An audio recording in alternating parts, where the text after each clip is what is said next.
কখনো একজন ভালো মানুষ হওয়ার জন্য রিগ্রেট করো না।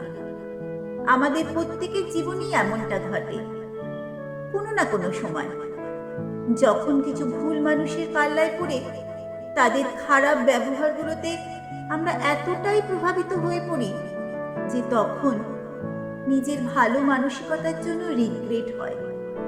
তখন মনে হয় ঈশ্বর আমাকে এতটা সহজ সরল মনের না বানালেই পারতেন, যে মন মানুষ চিনতে জানে না, যে মন একটু ভালোবাসা পেলেই গলে যায়।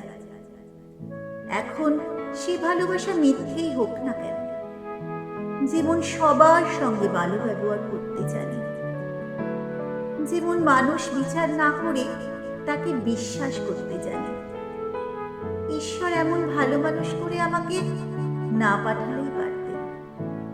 তবে মজার ব্যাপার কি জানো তো, তোমার এই ভালো মানুষ হওয়া এটা তোমার দুর্বলতা নয়, বরং এটা তোমার বিউটি।